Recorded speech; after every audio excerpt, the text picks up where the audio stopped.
नमस्कार जंटी में स्वागत आपका। मैं हूं योगेंद्र। आप देख रहे हैं हमारी विशेष पेशकश युवा भारत। आज हम बात करेंगे भारतीय प्रशासनिक सेवा के अधिकारी जो नए बैच के हैं, क्या चैलेंजेज हैं उनके सामने, क्या सोच के सेवा में आए और कैसा उनका ट्रेनिंग सफ़र रहा, क्योंकि अब उन्हें फील्ड में जाना है। लेकिन उससे पहले हम बात करेंगे श्रेया गुआजी से, जो HCM रीपा की डायरेक्टर हैं और एडिशनल चीफ सेक्रेटरी हैं राजस्थान सरकार की।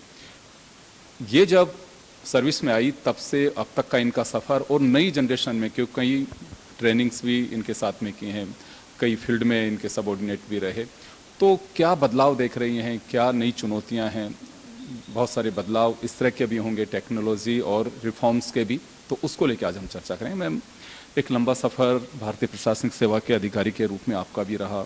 अभी आप नई जो जनरेशन है उसको आप ट्रेनिंग भी करा रही हैं, तो क्या नई चुनौतियां, किस तरह के रिफॉर्म्स, क्या बदलाव आप देख रहे हैं? मैं 94 बैच की अधिकारी हूँ और जिन परिस्थितियों में जब हमारा सिलेक्शन हुआ था तो वो एक ज़माना था जब बहुत ज़्यादा इकॉनमी एक्सपैंड भी नहीं हुई थी, कोई प्राइवेट सेक्टर भी बहुत ज़्यादा एक्टिव नहीं था।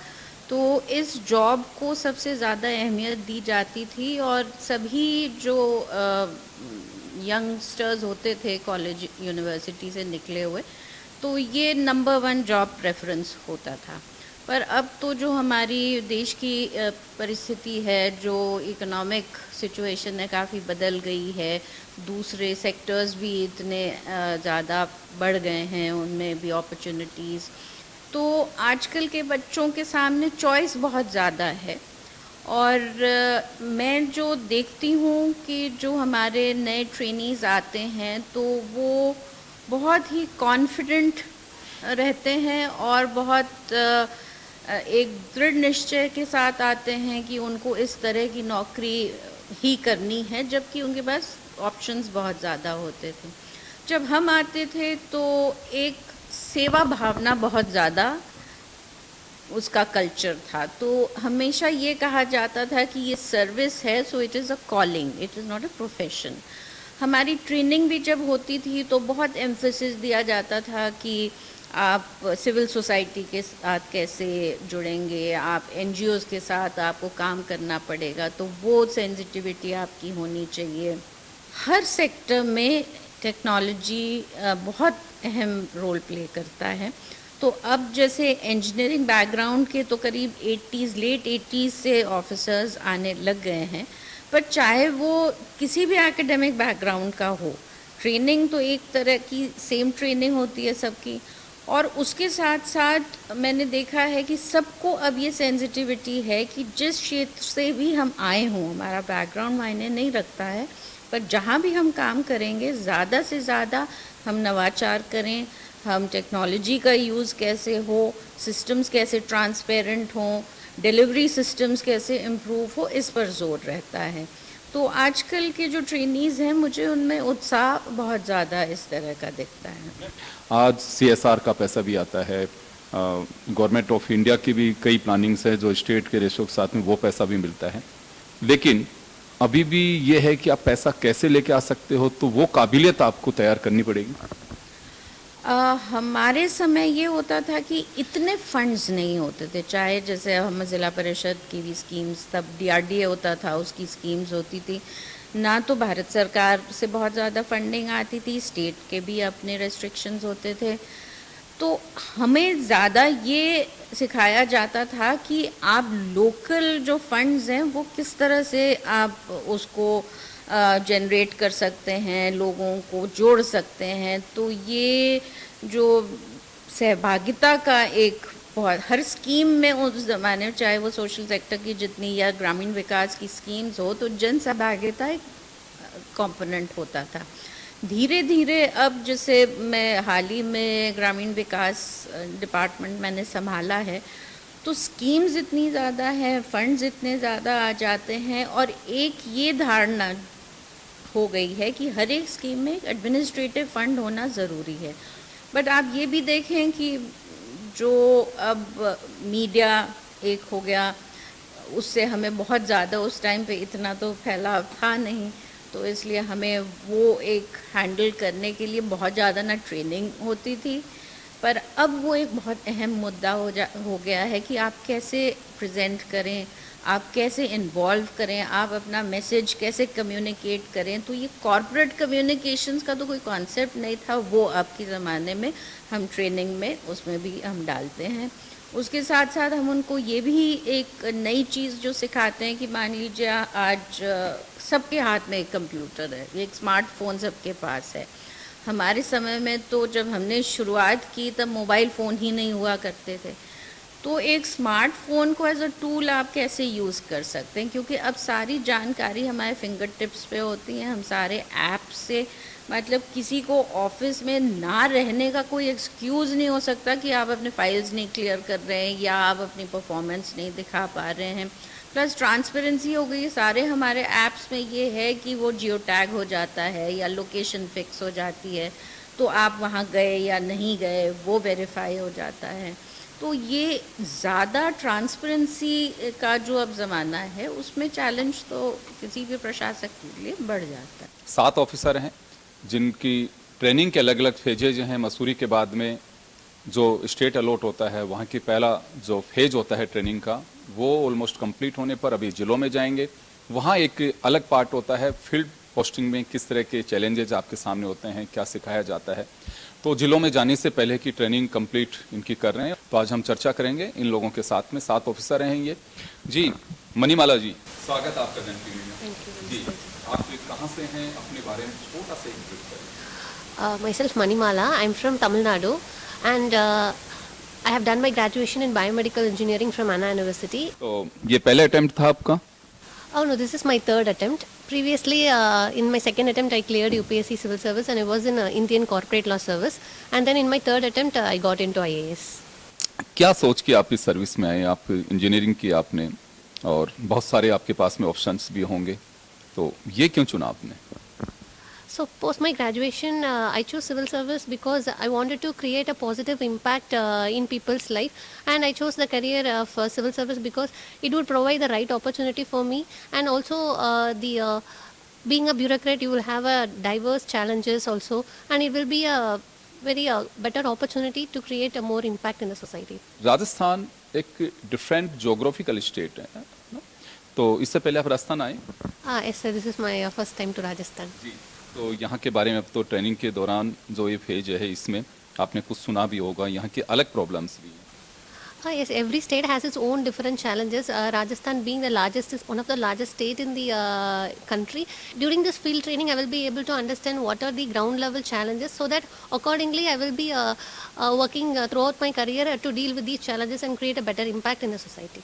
आपके फ्रेंड्स भी साथ में हैं, राजस्थान के भी रहने वाले हैं आपके साथ में, और ट्रेनिंग के दौरान बहुत सारे ऑफिसर से भी आपकी मुलाकात हुई। ऐसी कोई चीज़ आपको लगती है कि हाँ मेरा एक एम होगा कि मुझे इसे पूरा करना है राजस्थान में, ऐसा कुछ? Yes, every day we are seeing very lot of field bureaucrats in the HCM RIPA. They were sharing their experiences, and to me, one of my priority in the Rajasthan would be the women empowerment, as well as bringing change, especially regarding the skilling of the youth, which is very important as the country is proceeding towards the Vikshit Bharat. So we have to focus on skilling the youth and providing a lot of employment opportunities for them, which will progressively help the state as well as the country in future. तो चले मैं आगे बढ़ता हूँ। मनु गर्ग हमारे साथ में हैं, जयपुर के ही रहने वाले। मनु, आपसे मैं जानना चाहूँगा क्या सोच के आपने ये कैरियर चुना, और आप अपने बारे में थोड़ा बताइए। सर अपने बारे में बताऊं तो मेरा नाम मनु है, मैं जयपुर से हूं, और मेरी मम्मी सिंगल पेरेंट है। मैंने अपनी पढ़ाई दिल्ली से करी है, मोस्टली हिंदू कॉलेज और जेएनयू से। और यूपीएससी का जो मैंने सोचा था यूपीएससी में आने का, वो मैंने 11वीं-12वीं क्लास में सोचा था, क्योंकि उस टाइम पे मेरे पास पॉलिटिकल साइंस एक सब्जेक्ट था। तो उसमें मैं राज्य की संरचना जो होती है कि स्टेट कैसे काम करता है, स्टेट की मशीनरी क्या होती है, स्टेट कैसे एक इम्पैक्ट ला सकता है लोगों की लाइफ में, मैंने तब वो पढ़ा था। तो तब मुझे ये करियर ऑप्शन के रूप में लगा था कि काफ़ी अच्छा तरीका हो सकता है लोगों की ज़िंदगी में परिवर्तन लाने के लिए। और जो परेशानियाँ हमें दिखती है आसपास जो हम देखते हैं, तो ब्यूरोक्रेसी एक तरीका हो सकता है उन परेशानियों को सॉल्व करने का। आपके सामने कई तरह के चैलेंजेस थे, आपकी जो सिचुएशन है उसको देखते हुए भी शारीरिक, तो मम्मी का काफ़ी कुछ सपोर्ट इसमें रहा? जी सर, जब मैं 8th क्लास में था तब मुझे पता लगा कि मुझे धीरे धीरे जो ब्लैक बोर्ड पे लिखा रहता है वो पढ़ने में नहीं आ रहा, तो मुझे कुछ प्रॉब्लम है। तो मेरी इस प्रॉब्लम को रेटिनाइटिस पिगमेंटोसा बोलते हैं, और इसमें प्रोग्रेसिव विजन लॉस होता है, मतलब धीमे धीमे विजन कम होती जाती है। तो उस समय काफ़ी मैं हतोत्साहित हो गया था कि मैं कैसे आगे अपना काम करूँगा, पर मेरी मम्मी का सपोर्ट था कि उन्होंने शुरू में मुझे बुक्स जो होती है वो पढ़ पढ़ के बताई, और उन्होंने मुझे आगे मोटिवेट किया कि मैं अपनी पढ़ाई कंटिन्यू रखूँ और मैं आगे पढ़ता रहूँ। साथ में वो मेरे साथ दिल्ली भी गई ताकि मैं अपनी हायर एजुकेशन को भी कर पाऊँ। क्या लगता है आपको कि एज ए ब्यूरोक्रेट आपको ये करना चाहिए? सर मुझे लगता है कि राजस्थान जो है वो शहरीकरण यानी अर्बनाइजेशन की राह पे आगे बढ़ रहा है। तो अगर हम इस अर्बनाइजेशन को प्लान्ड वे में अगर करेंगे आगे, तो काफ़ी उसके फ्रूटफुल रिजल्ट्स हमें मिल सकते हैं। विभोर भारद्वाज हैं हमारे साथ में। आप अपने बारे में विभोर जी बताएं, कहाँ के रहने वाले हैं? मैं विभोर भारद्वाज, मैं बुलंदशहर डिस्ट्रिक्ट उत्तर प्रदेश का रहने वाला हूँ।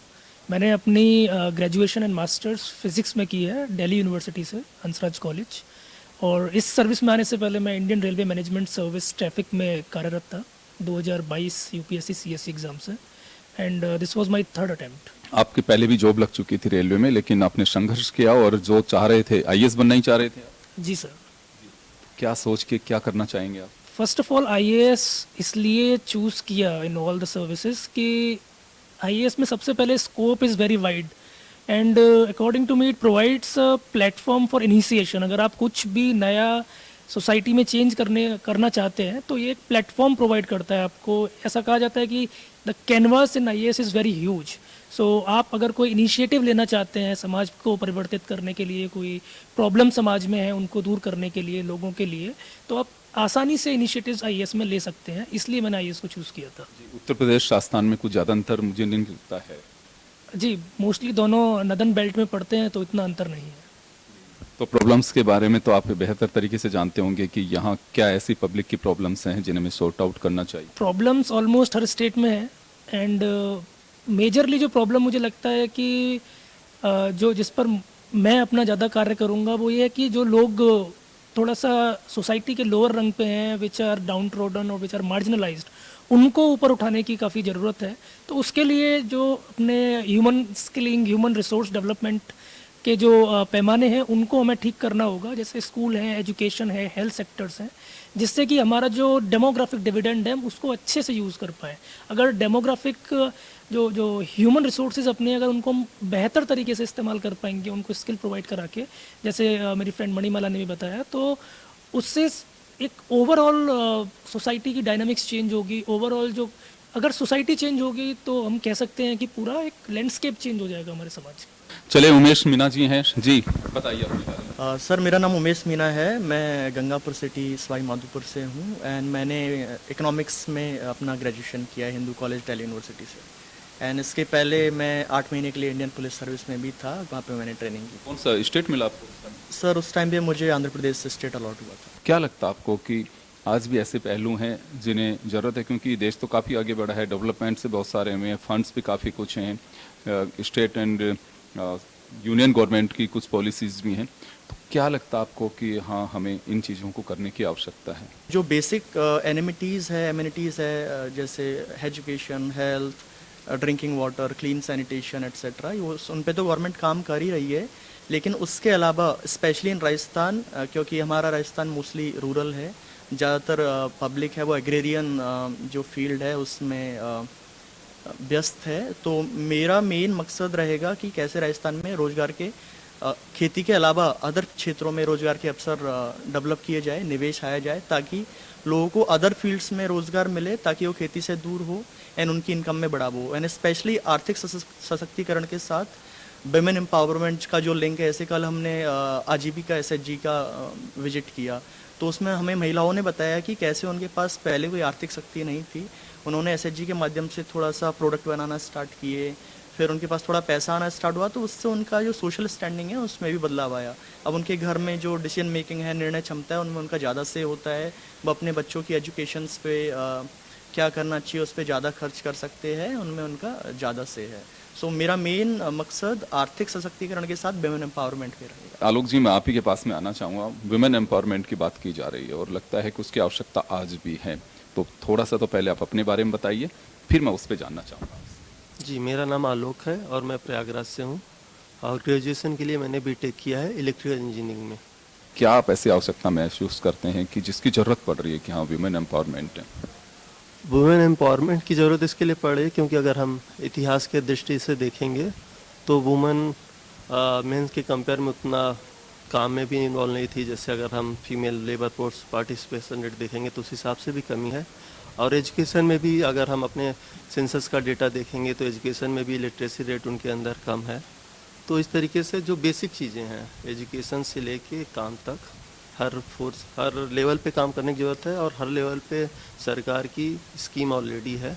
तो हम as a bureaucrat as an administrator हमारा यही फर्स्ट प्रायोरिटी यही रहेगी कि वो जो स्कीम्स हैं कितनी अच्छी तरीके से इम्प्लीमेंट हो सकती है, कैसे अंतिम आदमी तक अंतिम औरत तक वो स्कीम पहुँचे, यही प्रायोरिटी होगी। आलोक, आपको लगता है कि पॉलिसी और स्कीम्स काफ़ी आती हैं लेकिन अभी भी वो अवेयरनेस का अभाव है जो जिसको मिलना चाहिए वो नहीं मिल पाता है? कुछ उसमें ये अवेयरनेस की कमी है या फिर कहीं लेकुना है सिस्टम? तो पॉलिसी कितनी भी अच्छी हो लेकिन एक इम्प्लीमेंटेशन का पहलू खुद में एक बहुत बड़ा पहलू होता है। तो जैसा आपने बोला कि अवेयरनेस का भी पहलू उसमें एक बहुत बड़ा इम्पोर्टेंट होता है। तो अवेयरनेस साथ साथ जो फील्ड लेवल पे है एडमिनिस्ट्रेटर उनका एक बहुत ज़रूरी काम हो जाता है कि जो काम कर रहे हैं जो पॉलिसी आ रही है उसके लिए अवेयरनेस भी फैलाएं। क्योंकि उत्तर प्रदेश राजस्थान में बहुत ज़्यादा अंतर नहीं है, काफ़ी सिमिलरिटी है, हालांकि आप ईस्टर्न उत्तर प्रदेश की ओर हैं। तो क्या ऐसी चीज़ें हम रिकॉग्नाइज कर सकते हैं? क्योंकि आप लोगों का जब वक्त है वो पहले के बैचेज जो थे उसमें बहुत अंतर है, आपके पास में स्कीम्स के साथ साथ में फंडिंग की भी पहले से ज़्यादा है। तो ऐसी कुछ चीज़ें हैं रूरल या अर्बन कहीं पे भी वो खासकर महिलाओं को इंगित करती हों? CSR का पैसा भी आप लोग ले सकते हैं, दूसरा फंड्स भी आपके पास में होते हैं, वो आपके पावर में है आपके पास में। तो वो यूटिलाइज का कहीं कमी रही या उसको बेहतर तरीके से यूटिलाइज करना चाहिए या आपकी कोई प्रायोरिटीज़ तय करनी चाहिए कि हाँ इस बार के लिए हम ये कर सकते हैं? कोई भी काम करने से पहले प्रायोरिटी प्लानिंग ज़रूरी है। तो अब कौन सी प्रायोरिटी होगी कौन सी प्लानिंग होगी वो तो फील्ड में जाके लोकल लेवल पे ही पता चलता है। तो लेकिन प्लानिंग मस्ट है किसी भी चीज़ के लिए। जैसे राजस्थान में है, कहीं पे ऊन पैदा हो रही है, कहीं पे और कुछ चीज़ टूरिज्म है, तो वो चीज़ें वहीं से वहाँ की अकॉर्डिंग टू लोकेशन और वहाँ का क्या वस्तु स्थिति है उसी से तय की जानी चाहिए। ज़रूर, मान लीजिए अगर हमको एम्प्लॉयमेंट प्रमोशन ही करना है तो कहाँ पे किस टाइप का एम्प्लॉयमेंट प्रमोशन करना है वो वहीं पे तय होगा। क्योंकि हर जगह के एक लो हैंगिंग फ्रूट होते हैं तो उनको पहले हम टैकल करेंगे तो हमको जो रिटर्न है आउटकम है वो जल्दी देखने को मिलेगा, जिससे लोग भी प्रोत्साहित होते हैं और आपके साथ जुड़ते हैं और इस तरीके से जन भागीदारी भी थोड़ा आसानी से हो जाती है। अर्नव आनंद जी, आपके पास में आना चाहूँगा मैं, आप अपने बारे में थोड़ा बताइए। मेरा नाम अर्नव आनंद गुप्ता है। मैं बिहार के पूर्वी चंपारण ज़िले से आता हूँ। मैंने अपनी स्कूली शिक्षा जवाहर नवोदय विद्यालय पिपराकोटी से करी है, जो कि पूर्वी चंपारण ज़िले में ही आता है। उसके पश्चात मैंने अपना स्नातक Hindu college university of Delhi से किया है, पॉलिटिकल साइंस की पढ़ाई करी है। उसके बाद मैंने अपना पहला अटैम्प्ट 2024 में दिया था, तो उसमें मुझे आईएएस सर्विस अलॉट हुई है। कहीं पे भी किसी क्षेत्र की जो प्रॉब्लम्स होती हैं उसके बारे में आपको लगता है कि सोल्व करने वाले को पहले उसकी रिसर्च करने की ज़रूरत है? जी बिल्कुल, क्योंकि मेरा ऐसा मानना है कि कोई भी इनिशिएटिव्स लेने से पहले आपको पहले कॉन्टेक्स्ट को जानना चाहिए और वहाँ पे क्या परिस्थिति है उसको समझना चाहिए। क्योंकि जो सामाजिक और आर्थिक परिस्थिति होती है वो बहुत ज़्यादा आपके पॉलिसी को प्रभावित करती है, तो उसको समझ लेना चाहिए, उसके बाद ही पॉलिसी को डिजाइन करना चाहिए। रूरल में किस तरह से लोगों की लाइफ स्टाइल है, क्या कुछ उनके प्रॉब्लम्स हैं? ग्रामीण एरिया में मुझे ये लगता है कि आज भी जो बुनियादी ज़रूरतें हैं, जो बेसिक नीड्स होते हैं लोगों के, जैसे वहाँ पे रोड्स देना, इलेक्ट्रिसिटी देना, जो है क्लियर वाटर, जो है ड्रिंकिंग वाटर लोगों को प्रोवाइड करना, आज भी जो है इनका पूरे तौर पे सारे समाज के लोगों को नहीं दिया गया है ग्रामीण इलाकों में। तो ये मैंने देखा है और इस पे बहुत काम करने की ज़रूरत है, मुझे ऐसा लगता है। तो करेंगे आप, क्योंकि समाज सेवा का एक बहुत बड़ा जरिया है आपकी सर्विस। जी, जैसे जैसे मुझे मौका मिलेगा, क्योंकि हमारी पहली पोस्टिंग जो है सब डिविजनल ऑफिसर के तौर पे होती है और उसमें ज़्यादा वर्क जो है वो रेवेन्यू का होता है, रेवेन्यू कोर्ट का होता है। लेकिन अगर सीईओ जेडपी का पोस्ट मिलता है आगे चल के, तो उसमें ऐसे बहुत सारे काम करने के मौके मिलेंगे, तो मैं ज़रूर ये इंश्योर करूँगा कि ये जो बुनियादी ज़रूरतें हैं वो लोगों तक पहुँचे। उत्कर्ष यादव हमारे साथ में हैं। उत्कर्ष राजस्थान के ही रहने वाले हैं। जी उत्कर्ष, आपसे जानना चाहेंगे, आप अपने बारे में थोड़ा सा बताइए। जी, मेरा नाम उत्कर्ष यादव है। मैं राजस्थान के बहरोड कोटपुतली ज़िले से आता हूँ। मैंने अपना ग्रेजुएशन कंप्यूटर साइंस में किया है आईआईटी रुड़की से। I am pass out of 2020 batch. उसके बाद मैंने 1 वर्ष प्राइवेट सेक्टर में काम किया था। उसके बाद मैंने सिविल सर्विसेज की परीक्षा दी और मुझे राजस्थान का अलॉट हुआ। पहला अटेम्प्ट में ही हुआ आपका? मेरा तीसरा अटेम्प्ट है। आप क्योंकि राजस्थान के रहने वाले, राजस्थान को बहुत अच्छे से जानते हैं, तो उसके बारे में मैं थोड़ा सा जानना चाहूँगा कि क्या प्रॉब्लम्स ऐसी लगती हैं राजस्थान की आपको जो वास्तव में सॉर्ट आउट होनी चाहिए? जी, एक तो मैं कहूँगा जैसे मैंने अपने गांव में देखा है कि पानी की बड़ी समस्या है हमारे गांव में। जैसे ग्राउंड वाटर एक तो बहुत नीचे जा चुका है और मोस्ट लोग आजकल टैंकर पर निर्भर हैं, तो पानी की समस्या है, सड़कों की समस्या है, और जो पानी और सड़क के कारण जो है मैं देखता हूँ कि कृषि की समस्या भी आ रही है, क्योंकि जो है हमारे गाँव में जैसे गेहूँ उगाया जाता है, बट क्योंकि उसके लिए पानी की रिक्वायरमेंट बहुत ज़्यादा है, तो अभी क्योंकि पानी ख़त्म हो चुका है तो लोगों को चैलेंजेस आ रहे हैं क्रॉपिंग पैटर्न को सस्टेन करने में। तो ये है, इसमें धीरे धीरे में हम ये भी देख रहे हैं कि जो है क्रॉपिंग पैटर्न भी शिफ्ट हो रहा है टुवर्ड्स मिलेट्स।